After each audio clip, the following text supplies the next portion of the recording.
Ken Bain's 370Z. Ken brought the car to us completely bone stock, had 3,000 miles on it.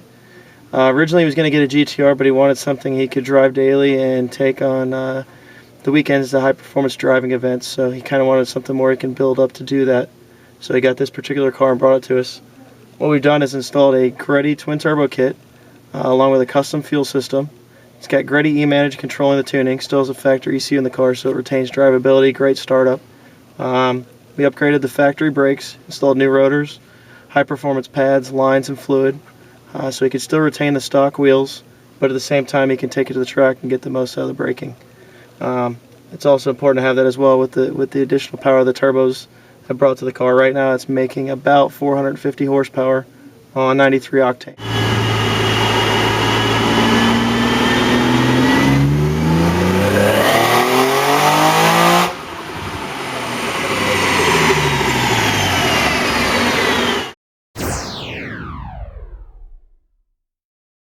We've also installed a Mazworks roll bar, Sparco fighter seats with 4-point harnesses, holds you a bit more secure when you are taking the corners at the track.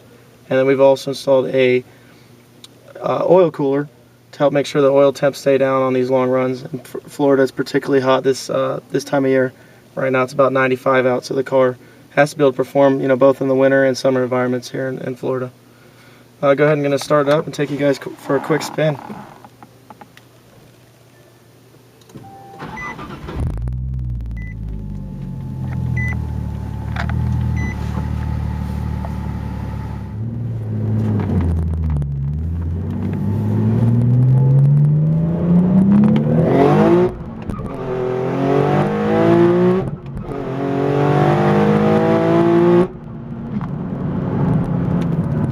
One thing I do want to point out with this car, especially when you're adding extra power, the factory traction control is very invasive, and it can actually make the car extremely difficult to drive because the extra power doesn't know how to compensate for it. So you're definitely going to want to make sure that you turn the VDC off. If you're going to track the car, it'd be very dangerous to not turn that off prior to going out on track, especially with the turbo kit. All right, now one really cool feature about this car that most people don't realize unless they've test driven one is it's got in sport mode, you see the S there, it'll actually anticipate your heel toe downshifts and blurp the throttle for you. I'm taking my foot off the gas, I put the clutch in, and you can see it's rev matching,